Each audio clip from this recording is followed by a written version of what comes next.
We're here at TPM 26 in Long Beach, California, and I'm joined by Eric Johnson, who's the technology editor for Journal of Commerce and on the organising programming team here as well for the whole event. Eric, thanks for taking time out of your busy schedule to speak with us. Great to be here. Great. Yep. Let's tell some of the viewers from all around the world about the purpose of TPM. So basically this event, the heart of TPM is bringing buyers of ocean freight together with their service providers, carriers, freight forwarders, but it's expanded over the course of the 25 years that it's been in existence to really cater to a whole bunch of different other services. Everything from ports and drayage and rail. They all want to be here because they all want to be in front of the customers at a time when they're making buying decisions over the next year. Started off as a very Trans-Pacific oriented event, hence the name TPM, but it's really expanded into this global event that's covering really every major trade lane, let's say. My role is to help people understand what's going on in technology that's sort of like underpinning a lot of those relationships. And that's a big part of the program that's grown over the last few years. It's massive. Looking at the exhibitors, seeing the technology on display is just mind-blowing. I mean, the industry has evolved and seems like it's evolving faster year on year. It definitely has. So I think the pandemic certainly was like an accelerant for the industry sort of at least playing with technology, if not outright adopting it. And then, just in the last 3 months, right, we're 2 years post ChatGPT kind of transforming the way we think about like AI on a consumer basis. And in the last 3 months, the development on being able to like literally code a product just by prompting it with your voice is kind of transformative, right? So I think we're seeing a lot of development happen at a pace that this industry hasn't really always been ready to, kind of handle. And so that's kind of, for me, that's probably the most interesting thing here is this is an industry that tends to be pretty deliberative and conservative in their decision making.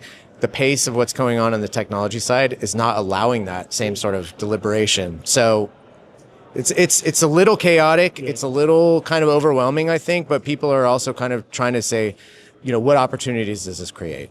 What I think as well, Eric, is that because of all the technology and all the work from home, the automation, all the innovation that's taking place, this event's more important than ever because people still need to connect with people. And what you've created here is amazing, where people can discuss certain topics, but also provide ideas, do deals all in the one area. That's totally the idea, right? I think actually, interestingly, a couple of years ago, our theme was relationships matter, meaning we've all been stuck at home. We all thought we could do everything via Zoom and email, but actually this business gets done by like trusting the person sitting across the table from you or meeting new people and hearing and creating new relationships. So, at the heart of it, this was about kind of commercial negotiations and it was about freight rates and all that, but it's expanded to be, it's very hard to move goods from one side of the world to the other in a fashion that you need to, at a price that you need to. You need to have trust in those partners. So it's always been about that. And I mean, it's grown immensely since the pandemic. And that's because the need, like you said, the need for those sort of face-to-face relationships has never been stronger. Yeah. And the spread of innovation and technology across the supply chain is all here. You've got everything from, drayage, port infrastructure, safety software, TMS. It's just mind-blowing. And you've got such a great coverage of exhibitors.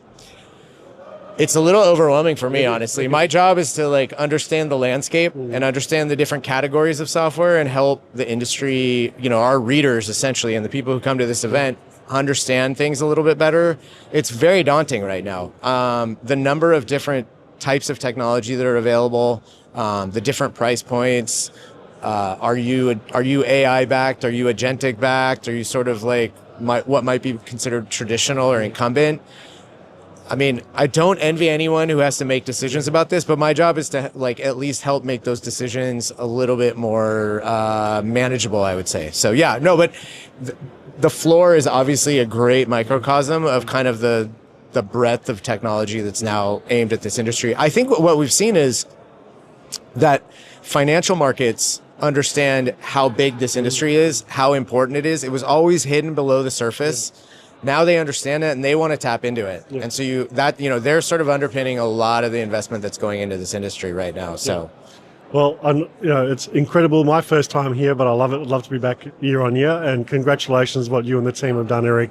It is the epicenter of the global trade, especially with this technology center. So you've done great work, and all the feedback I've had speaking to people throughout the conference is incredible. So well done. Well, thank you so much. I've lost track of how many I've been to. It's definitely in the teens at this point. It gets in your blood, and I'm guessing you will be back, because once you come here, you're like, this just goes on your calendar first thing, for the next year. So thanks so much. We really appreciate it. Thank you, Eric. Yep. Cheers. Yep.